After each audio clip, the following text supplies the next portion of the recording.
this is Shannon Hodge, Alexia Jenkins. and we are Group 3. And this week, for assignment 4, we will be discussing reality assumptions. So there were a lot of different topics to talk about. I chose we all chose as a collective group to go with the Democratic Party and what the Democratic Party believes in, what is the moving force behind their assumptions, what started them from the beginning, and where they currently are now. So I will be going over just a few things, and you'll probably see me switching over to different websites just so I can give you a full count of how this party began to start. So just a small overview. The history of the Democratic Party in the United States goes back to the time of our first presidents, Thomas Jefferson. In the late 1700s, started the first political party with the conviction that the federal government was assuming too much power over domestic policy and should be stopped. So basically, Thomas Jefferson came from one government, and he felt like they exercised too much power. They didn't give citizens the right to do certain things. Basically, it was more like a dictatorship. So he wanted to create more freedom for the citizens and the new government and implement these ethics and these things. So when the new government would start, they wouldn't be tied down by so many rules and such things as that. So going over, it also says the Democratic Party actually came to existence during the campaign trail of Andrew Jackson in 1828. And as a result, he was basically just like any ordinary American civilization person. He was probably came from a wealthy background, but he also dealt with the same issues just like ordinary people under this certain government had to deal with as well. So he felt, I might as well just get on the bandwagon for the Democratic Party, help it to build and become stronger, so then I have the support of the common people, which I came from, and as well as get more rules for get more freedoms for everybody. So the Democratic National Convention didn't really become anything until 1848. So keep in mind, President Andrew Jackson was elected in 1828. So it took some time for this all to come into effect. So far, the Democratic National Committee has been running the longest since the beginning of the existence, since it even started. The convention gave the committee the job of promoting the party, basically making sure that common people were looked after, and families, whatever issues is going on with the families, was brought to the forefront. Because honestly, the Democratic Party is more geared towards family issues and things of that nature, things that affect the family, the core of basically the American society that we live in. So that's just some things that I noticed. And this is just a little small overview of how the Democratic Party came into existence.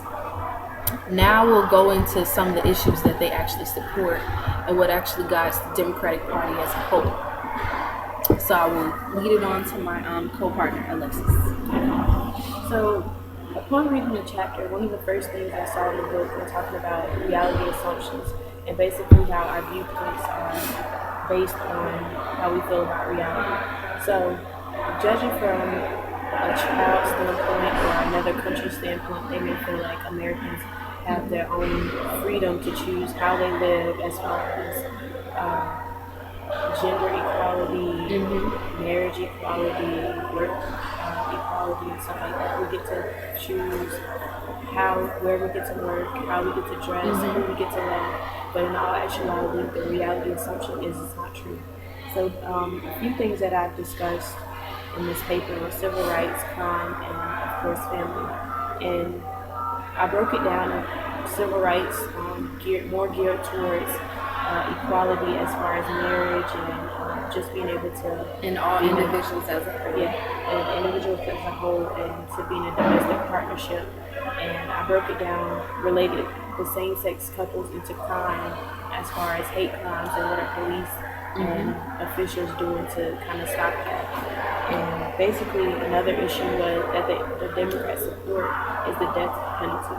And I feel like even though I'm a Democrat, I don't support that, because you're condoning somebody for killing somebody, but your consequence for killing somebody is to kill them, and I don't agree with that. So that was another assumption that an eye for an eye, basically, you kill someone, I kill you back, and I don't agree with that. And in actuality, that was like one of the concepts when the legal system actually started beginning in the first stages. It talks about it in my police safety book. That was one of the concepts that they went after. I forgot the specific group, but I know the actual idea, the concept of what they were going for. They just believed that you could take the means of punishing somebody else into your own hands, and you were basically able to do whatever you want if you felt like you were hurt directly. So those are just, it just goes back to how like the law actually comes into play with religion. Basically, in my opinion, majority of the laws that we do have, although they have been updated and some of them have been redone over, majority of laws are like based off of religious, the religious background that we all follow today. Some of the key main religions that I see out here are like Muslim, Christianity, and something else as well, but it's not clicking right now. I'm not really sure what it is. But out of those three main ones, as far as our society and how it's built, when it comes to like specific laws, like do not kill, thou shalt not kill, like that's part of one of the 10 commandments. That's a big part that plays into basically our community, because you have first degree murder, you have second degree murder, you have manslaughter, you have homicide, you have different types of ways people can kill, and laws have been updated to cover those specific acts of killing in society. So that's just one thing that I assume from reading the laws and how America started as a whole. Like, we are kind of built off religious values. And also with the religious values, one can argue that as far as adultery, some people may feel like being bisexual or have bisexual tendencies is okay. As for example, if I'm married to a man, but I so-called cheat on my husband with a female, some might think, okay, it wasn't the typical man that is married to a woman that's getting cheated on with her by a man. So some people feel like that's okay and that's acceptable, but in reality, it's still adultery. Even for like the Democratic Party, they do support same-sex marriage now. Now, I believe that every individual should have a right to certain things, but also in the back of my mind, based off of the principles that I've been taught, which I have personal experiences with being a Christian, I can't really like fully commit to same-sex marriage, even though I have family members as well in my family that more geared towards that. I can't really say like I have full utmost respect for it, but I will in other words, I will understand, I will comprehend the fact that that's what they want, but I can't never like see like two couples, same sex, as an actual marriage. I can't really see that, because all I've been taught is that man and wife should be together. So that's just one of those assumptions that I throw out there. Like, I respect gay marriage, but I'm not a complete advocate for that specific rule that they've laid out now. And another standpoint of what you were saying is, as far as civil rights, to be able to introduce children to that, they're going to go off visual references. As far as what you were saying, walking down the street, when we were younger, you don't see too many men and men or women and women holding hands, and especially walking with children with them. So as a child, you're kind of feeling like, okay, well, why is her mommy with the mommy? Why does my friend have two mommies and I have a mommy and a daddy? And as one of our references, the Huffington Post was a 1-minute speech of President Obama talking about a typical dinner that he had with his wife and 2 children, and they were talking about their friends who had 2 moms and how they didn't know that it was something wrong, because at the age that they were born, you're starting to see more and more marriage geared toward fighting for equality. As where we were growing up, you didn't see as much gay couples and same-sex couples and LGBT communities fighting for equality. It was more of like a secret in the shadows. It wasn't really talked about at all. Now, being the person that I am a Christian, but I'm also open-minded to certain things as well, being a critical thinker. So I'll say that I can't fully commit to the idea of same-sex marriage, but I do respect it. And I do I'm behind it 100% if those individuals are able to co-parent a child and actually allow the child to develop successfully, and the child ends up being successful in life and doing some positive things for society and giving back. I'm all for that. But if it turns out to be a horrendous situation or it hinders the child from development, I wouldn't really be able to stop it. Also, today things are much more different. If you're going from music in the 70s to music in the 2000s, it's way more graphic and visual. And you have more of a range of artists. You have Latinos, African Americans, Caucasians, Russians, Australians, all over the place. You have 6-year-olds remixing different kind of music, and hearing children curse nowadays is becoming more acceptable. But in reality, you would think that they would That's the cling funniest thing on. for You would cling on to, okay, your parents touch you, you're not allowed to curse. Even saying HELL was not acceptable back in those days, but now it's being more and more accepted. And there's even music like music that we're referencing to in our paper called "Saying Love." And Ryan Lewis. And Ryan Lewis. And it's talking about how even as a child in 3rd grade, he thought maybe he would be gay because the reality assumptions are, okay, you're not gay if you're a little boy that plays sports, or if you're a little boy that likes to draw or color, you're gay, and stuff like that. So he was discussing about how he thought he wasn't living up to what society painted as far as being a straight child, and thinking, well, I've liked girls since pre-K, and his mom even had to affirm that, hey son, I don't think you're gay because you had a crush on Molly years ago and stuff like that. So another part of being a critical thinker, I wrote a lot of notes, so just excuse me, is there's actually 5 things, and it's saying you use deductive reasoning to test logic and to combat prejudice and to make decisions and to argue constructively. And the 3 things that stood out to me that I kind of took a little bit further were make decisions, combat prejudice, and argue constructively. And that's basically the entire moving force that pushes the Democratic Party to like where they are.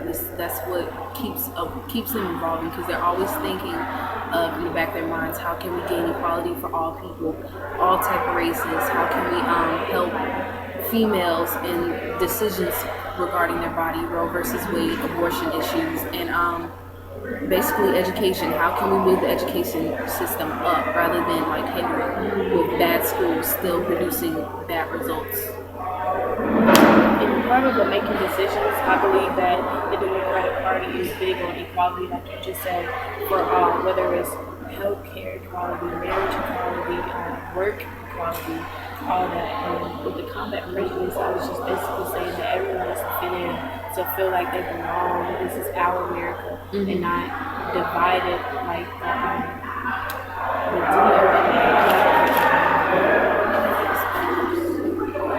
And based off my assumption of all the issues that the Democratic Party is standing behind, I believe that majority of those things that they are in support of are basic stereotypes.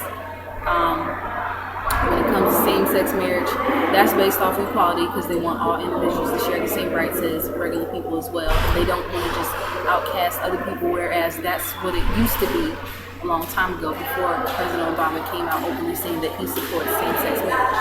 And part of the Democratic Party being along with critical thinking, allowing themselves to be able to argue constructively, I believe that they were saying, okay, with this equality is much more deeper and much more bigger, so we can separate it and say, hey, I believe that they should have the right to be married, but also with marriage there comes parenting. Yes, one may have to use another man's sperm or something, but if a pregnancy ends up happening and there's a same-sex couple, they have the right to be married, they have the right to parent, and even though one of the couple may be birthing the child, they should have the right to co-parent as a same-sex couple.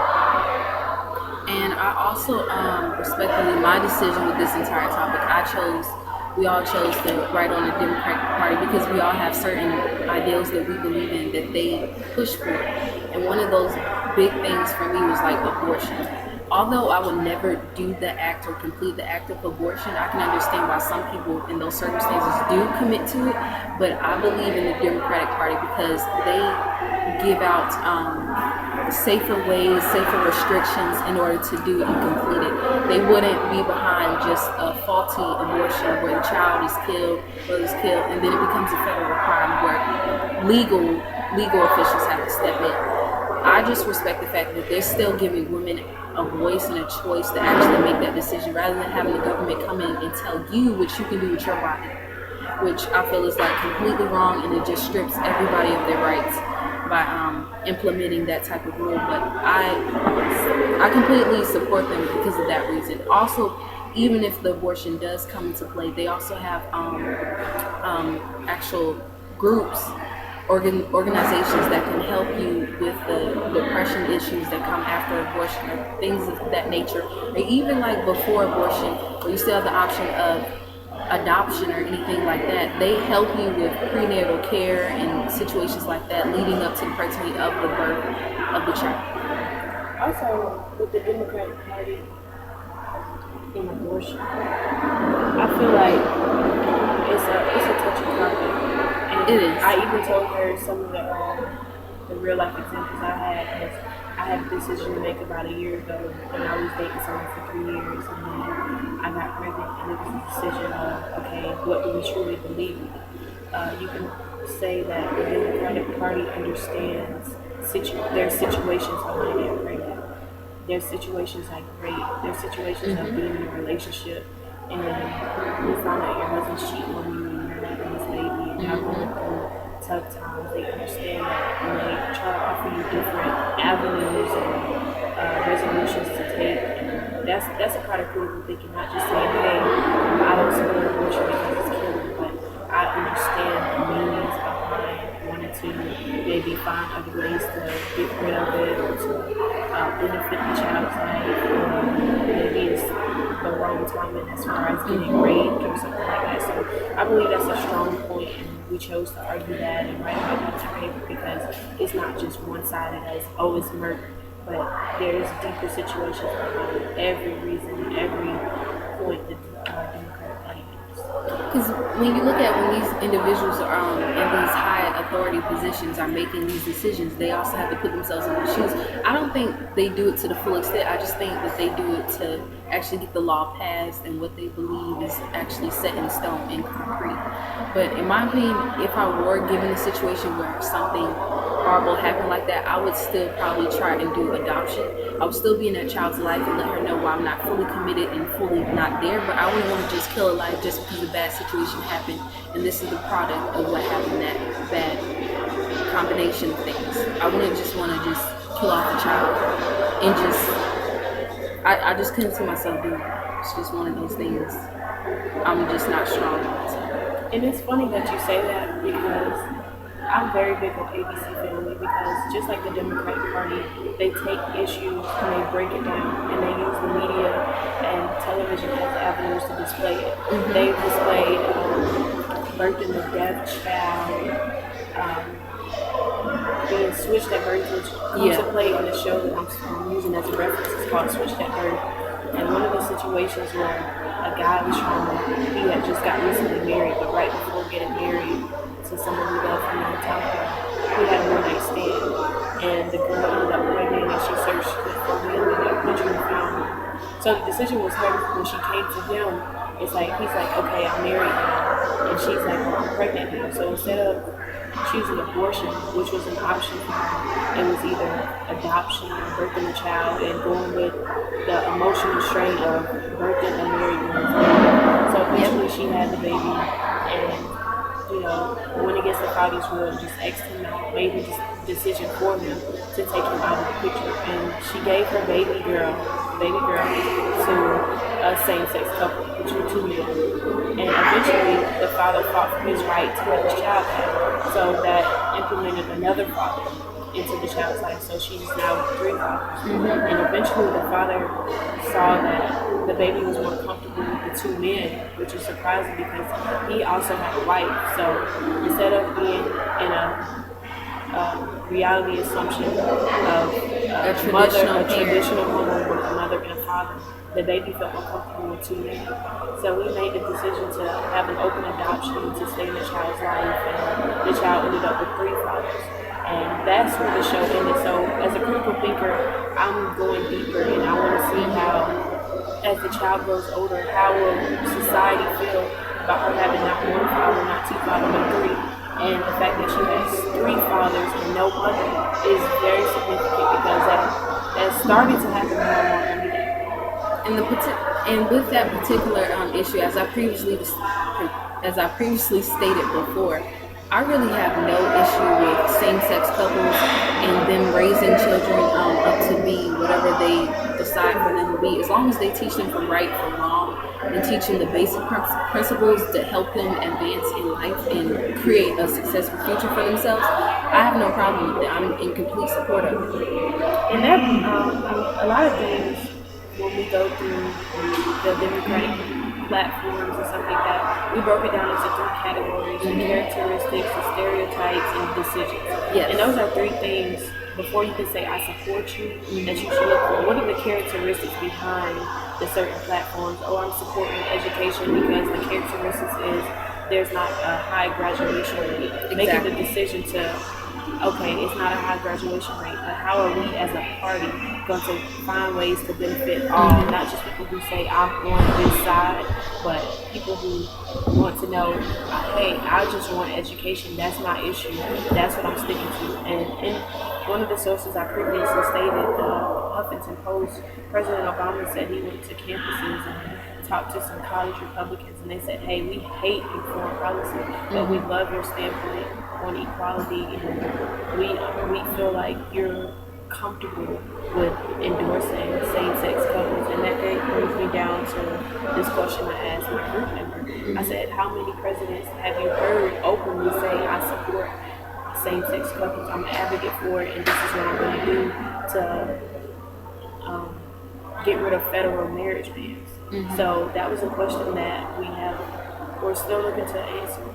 So if we don't, that doesn't mean we stop looking. We're just still trying to find ways of how many presidents tried to advocate for same-sex, and what were their efforts. And this also kind of stems back to what I was talking about with abortion earlier.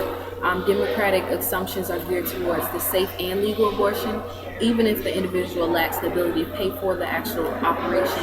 Anything to the extent of drawing interference of a woman's right to exercise her choice, whether she wants to do something to her body, is what Democrats believe is just wrong. You should allow an individual to have that complete control over their biological systems. And also, the Democratic Party makes the decision to prevent faulty abortions. So any criminal acts of a fetus is a humongous priority for them, and that's one of the things I also stand by as well. And also the privacy of women when they're committing these certain decisions, like there's certain acts or certain protocols placed so that when a female does do abortion, like her business is not completely put out there just because the situation, whoever is involved in, who's the baby father. And that comes along with the case Roe versus Wade. Americans as a whole, like as part of the Democratic Party, they stand for the right of female choice to determine the nature of their bodies. And also they just protect these individuals whenever they're going through hardships or whatever that's going on. And besides women's rights and abortion, civil rights is another cause Democrats stand by. And you've heard my co-partner talk about this several times. She's probably taking a break. But just to pick up the slack, the party supports equal employment and the fight for ERA. The ERA, being the Equal Rights Association, guarantees the rights for women as they stand for before. But the common goal of Democrats is meant to gain equality to all Americans. In spite of things like religion, race, and ethical backgrounds or sexual orientation, people should be given equal opportunity to pursue their future or endeavors. Even today, this serves as a continuous battle for people who commit their time to the Democratic Party. And also such things such as future hate crimes and certain patriotic acts also help to keep like the basic stuff that goes on with individuals as a whole, like at the state level rather than the federal level, because once you allow the feds to make certain decisions about your life, your everyday life, things become too structured, everything becomes black and white, and there is no middle ground to be found in a situation. So that's just a few things that I just wanted to cover in this video as well.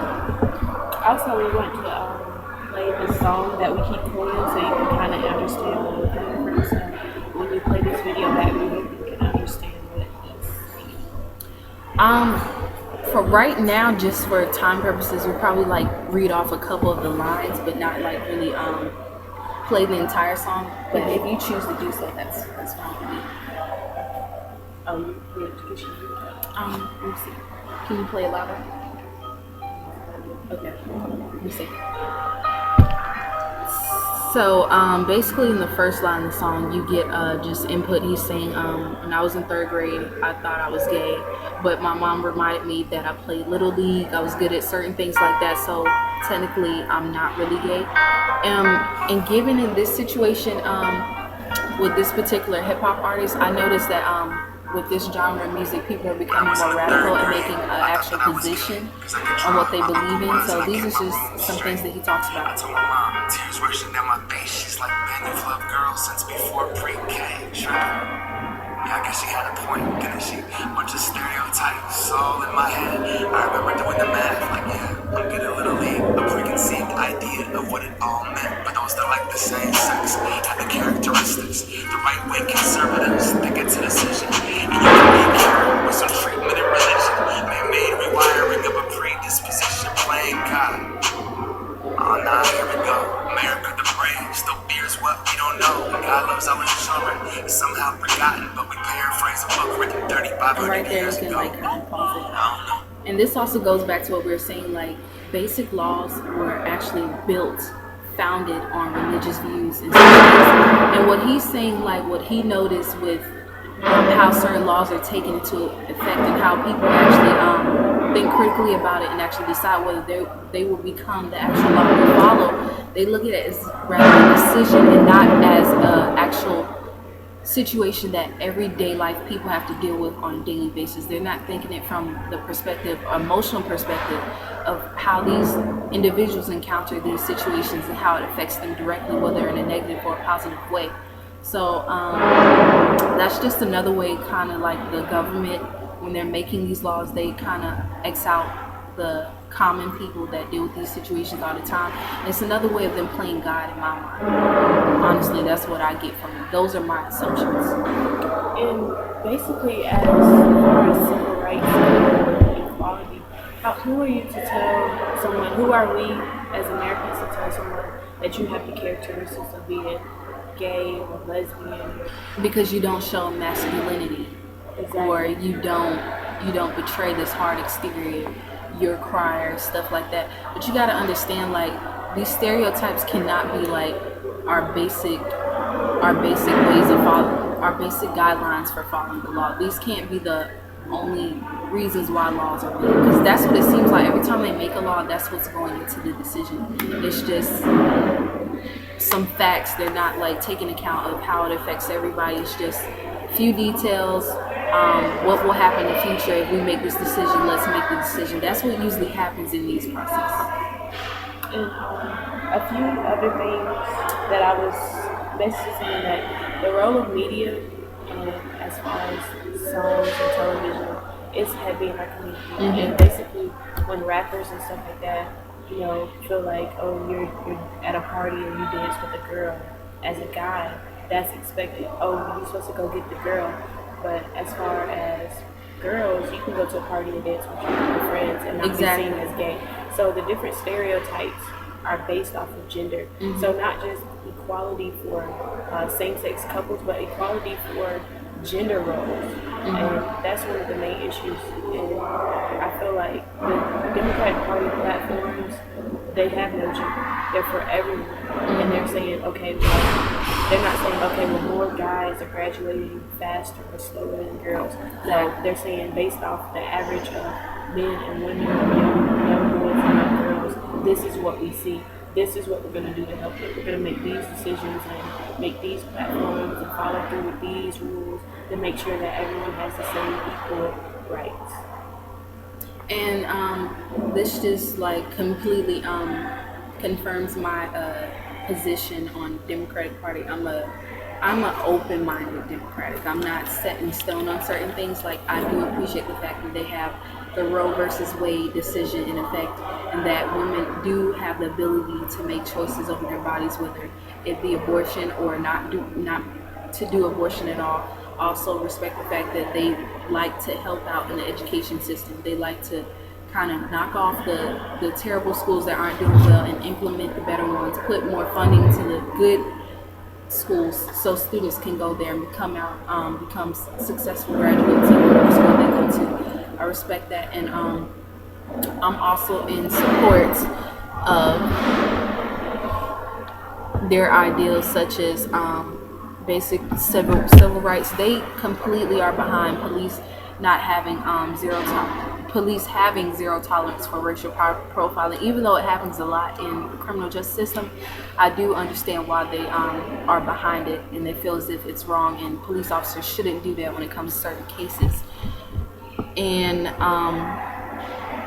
moving on, also the Democratic Party kind of lost me when they started believing in the death penalty and how certain people should just be penalized, and that's like, that kind of falls under unusual and harsh treatment to a prisoner. That's what actually falls under that category for me.